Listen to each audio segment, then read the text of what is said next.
No sul da Grã-Bretanha, na planície de Salisbury, o mais belo monumento megalítico da Europa existe há 5.000 anos. Stonehenge fascina e entusiasma arqueólogos, astrônomos, místicos e esotéricos. Único na sua concepção, o local ainda não revelou todos os seus segredos. Seria um templo, um monumento funerário ou um observatório destinado a revelações astronômicas. Hoje, você embarca comigo em uma viagem até o sul da Inglaterra, onde vamos conhecer detalhes fascinantes desse misterioso monumento histórico, que ainda intriga e fascina estudiosos do mundo inteiro. Mas antes, você que não é inscrito aqui no canal, aproveita e se inscreve agora. Clique no sininho para ativar as notificações e ficar sempre antenado e informado quando surgirem novos conteúdos com essa temática aqui no canal. Aqui no canal você vai encontrar também muitos vídeos sobre ufologia e sobre mistérios em geral. E agora, sem maiores enrolações, vamos conhecer os mistérios de Stonehenge.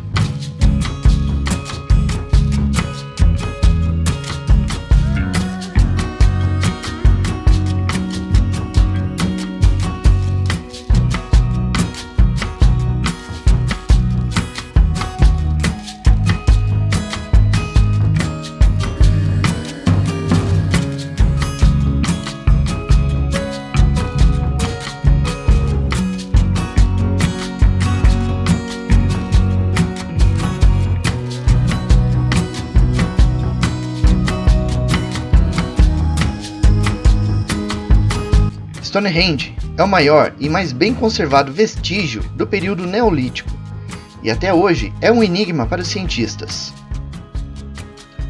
Localizado nos arredores da cidade de Amesbury, Inglaterra, o círculo de pedras foi construído entre 3100 a.C. e 2075 a.C. e pode ter sido usado para finalidades diversas. Situado a 137 km de Londres, Stonehenge é um dos monumentos mais visitados do Reino Unido, com mais de 1.300.000 turistas por ano. A planície de Salisbury se estende suave e onduladamente por uma ampla área úmida e enevoada. Antigamente, a terra era coberta por grama e mato, interrompidos por solitários grupos de árvores e algumas poucas cabanas de pastores. Em meio a este cenário, encontra-se o grupo de megalitos gigantescos a que damos o nome de Stonehenge. Ao ver Stonehenge pela primeira vez do outro lado do Planalto de Salisbury, os visitantes muitas vezes se surpreendem com sua pequenez. Comparado com as pirâmides ou com os templos romanos de Baalbek, Stonehenge realmente é pequeno. Entretanto, ao entrar em seus círculos místicos, verifica-se que seus enormes monolitos são bastante impressionantes. Stonehenge é o mais conhecido dos antigos monumentos da Inglaterra, e depois das pirâmides do Egito, um dos mais famosos do mundo. Compreende uma área circular de cerca de 110 metros de diâmetro, onde existem vários círculos concêntricos. Estudos arqueológicos indicam que o monumento foi construído em 3 fases, a partir de 3100 a.C., utilizando pedras de diversas origens. Neste mapa, podemos ver a localização de Stonehenge no mapa da Inglaterra e as origens de várias pedras que compõem o monumento. Algumas vêm da região de Avonbury, cerca de 20 km a noroeste. Outras vêm das montanhas Preseli, no país de Gales, a mais de 200 km de Stonehenge, e de Milford Haven, a 250 km de distância. As chamadas Pedras Azuis são riolitos, incorporadas na construção no início da Idade do Bronze, no segundo milênio a.C., e viriam da Irlanda. Cada monolito pesa mais de 50 toneladas, e no conjunto, vários milhares de toneladas. Como poderiam pessoas do final do Neolítico, com apenas algumas centenas de indivíduos, trazer tais carregamentos com meios primitivos? E por que foram tão longe em busca de blocos de rochas diferentes?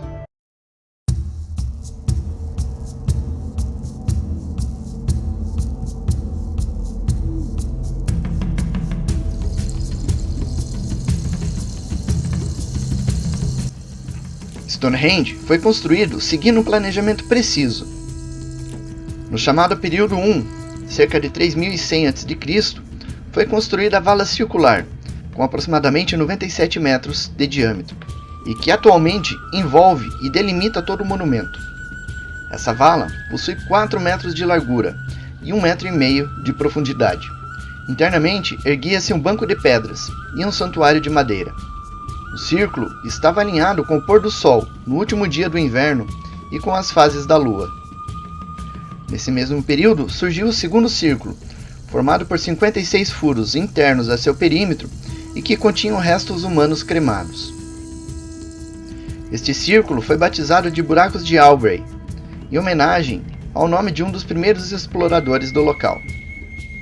Sempre concêntricos, outros 2 anéis revelam cada um 30 e 29 buracos, e estes contêm ossos humanos queimados. Aqui vemos como seria nesta primeira fase.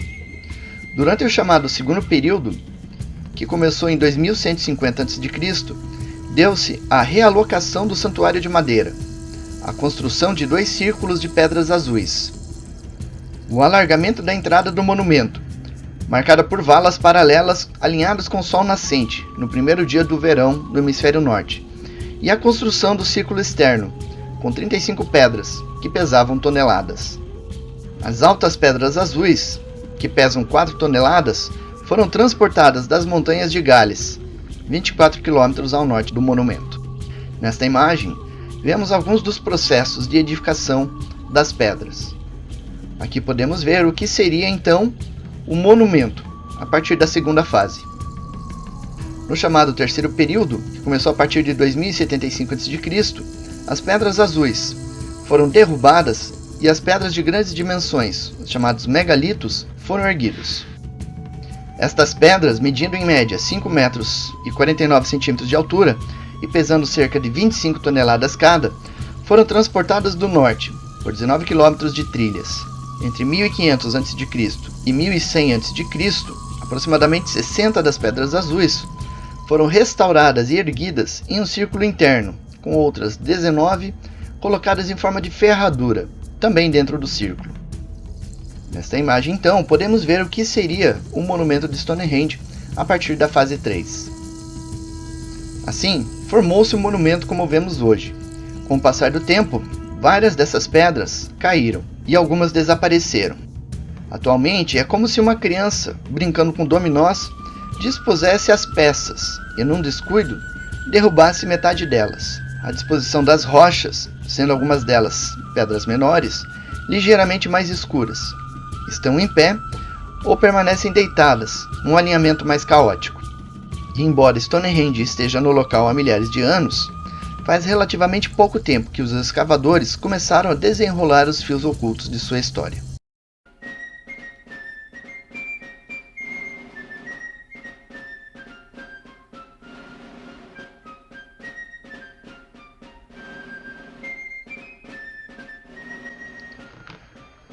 A primeira citação histórica ao monumento foi feita no livro History of the English, de Henry de Huntington, escrito por volta de 1130. Outro livro, um romance escrito anos depois e intitulado Historia Regnum Britanniae, de Geoffrey de Monmouth, também cita o monumento. O autor desta obra, um monge gaulês, mistura fatos históricos com ficção, folclore e fantasia medieval, gerando-se aí toda uma base para as histórias envolvendo o mago Merlin, o rei Arthur e os cavaleiros da Távola Redonda. Segundo o romance, após os romanos deixarem a Inglaterra, houve uma guerra entre saxões e britânicos que resultou na morte de 460 nobres britânicos. O herdeiro de direito ao trono britânico, Aurelius Ambrosius, e seu irmão, Uther Pendragon, retornaram logo depois da Bretanha, onde haviam sido criados em exílio. Aurelius desejava levantar um monumento aos 460 nobres assassinados. Para projetá-lo e executar o trabalho, aconselharam a contratar Merlin, vidente mago do falecido rei Vortigern. Quando o rei o consultou, Merlin disse: "Se quiser desenfeitar o túmulo desses homens com um trabalho que vá durar para a eternidade, mandai vir a dança dos gigantes que está em Killaraus, uma montanha na Irlanda. Ali se encontra uma construção de pedras que ninguém nesta época pode erguer, a menos que seu espírito seja suficientemente forte para suportar sua arte." Suas pedras são grandes. Não há pedra em qualquer lugar de maior virtude e, se forem colocadas em círculo ao redor deste lugar, exatamente como estão agora colocadas, ficarão aqui para sempre. Pois nessas pedras há um mistério e uma virtude curativa contra muitos males. Gigantes de antigamente as carregaram dos mais longínquos confins da África e as colocaram na Irlanda, na época em que lá habitavam. E para esse fim o fizeram, para que pudessem ali se banhar sempre que padecessem de qualquer mal, pois lavavam as pedras e deitavam a água nos banhos, ficando intactos os que estavam enfermos. Aurelius enviou seu irmão Uther com um exército à Irlanda para roubar a dança dos gigantes. Depois de derrotar o exército irlandês, os guerreiros tentaram em vão levar as pedras. Então Merlin montou dispositivos, ou talvez tenha feito um encantamento mágico, pelo qual as pedras foram facilmente carregadas até a costa, transportadas em navios e levadas ao atual sítio de Stonehenge, e montadas. Aurelius foi ali enterrado, assim como membros de sua família. Merlin era um druida, e talvez isso tenha originado a ideia de que druidas foram os responsáveis pela construção de Stonehenge. Séculos mais tarde, mais precisamente em 1620, o rei Jaime I enviou o arquiteto Inigo Jones para inspecionar Stonehenge. Em seu relatório sobre Stonehenge, Jones admitiu que a ruína poderia ser de origem druídica, mas acabou concluindo que eram restos de um templo romano. Em 1624, o historiador inglês Edmund Bolton sugeriu que Stonehenge era o túmulo de Boudica, a rainha britânica que comandou uma revolta feroz contra os romanos no ano de 61 d.C. A ideia de que druidas, os sábios que guiavam celtas, sejam responsáveis pela construção do monumento permaneceu ao longo dos anos, até que análises históricas demonstrassem que esse monumento já havia sido construído antes dos celtas chegarem à região. Ao longo dos anos, décadas e séculos seguintes, vários estudiosos foram à região. Alguns analisaram os alinhamentos das pedras, sua composição e outros detalhes, enquanto outros fizeram escavações. Nessas escavações foram encontradas moedas de diferentes períodos, ferramentas e utensílios datados do Neolítico, fornecendo informações sobre o surgimento da formação.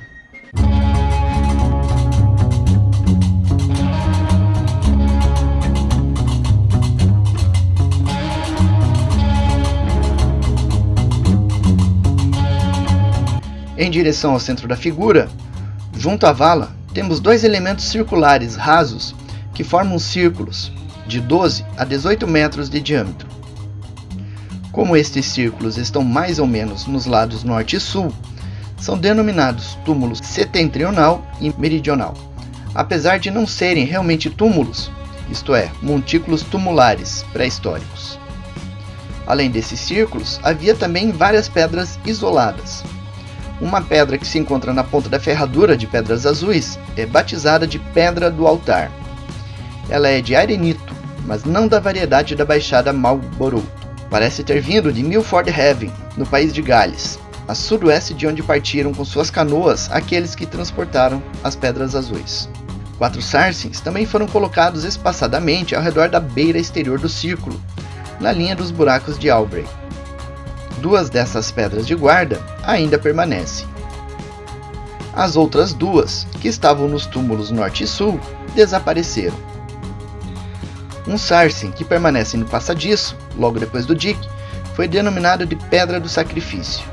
Este nome faz lembrar um quadro esplendidamente macabro de sacerdotes pagãos, com seus mantos brancos empapados de sangue e degolando vítimas aterrorizadas. Porém, parece mais provável que esta pedra estivesse originalmente em pé e fosse parte de um par que serviu como entrada ao monumento. Na avenida, a uns 30 metros fora do dique, eleva-se um sarsen deitado, denominado de Hellstone, a Pedra do Calcanhar. O passadiço, a avenida e a Pedra do Calcanhar estão todos na mesma direção geral nordeste, com relação ao centro dos círculos. Os numerosos restos humanos encontrados no local indicam que serviu ao longo dos séculos como cemitério. Contudo, esse não foi o seu primeiro propósito.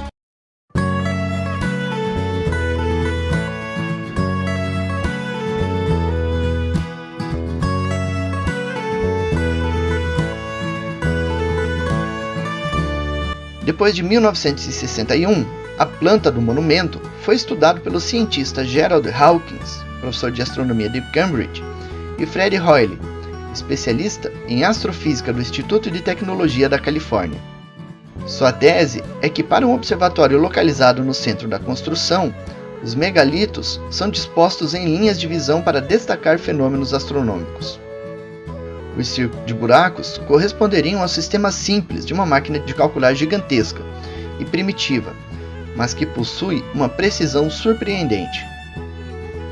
O anel de buracos de Albury está relacionado ao ciclo de eclipses lunares. Hawkins até demonstra que, ao retirar 6 pedras de um buraco a cada ano, todos os eventos lunares podem ser previstos por períodos muito longos. Finalmente, diferentes ângulos entre as pedras solitárias definiriam os solstícios e equinócios, o nascer e o pôr do sol e da lua. Os sítios megalíticos são numerosos em toda a Europa, Península Ibérica, Westfália, Hesse, Bacia Parisiense, Provença, Bretanha, e são identificados como sepulturas. Em Antíquera, em New Grande ou em Castellet na Provença, os túmulos possuem câmeras funerárias, porém em Karnak e Stonehenge isso não acontece. Não existem corredores e nem câmeras funerárias, o que indica que o monumento tem outra finalidade.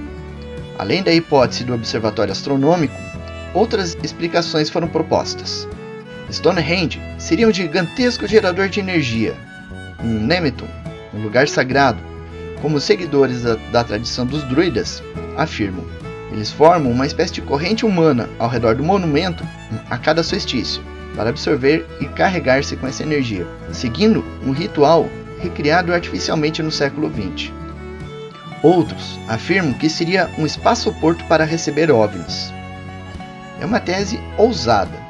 A posição das pedras corresponderia então a um farol, destinado a ser visto do espaço, embora não exista qualquer prova nesse sentido.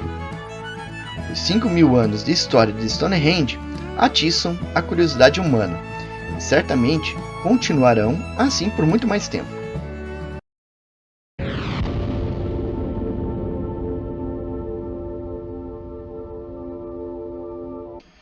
E assim chegamos ao final de mais um vídeo, espero que você tenha gostado dos mistérios de Stonehenge.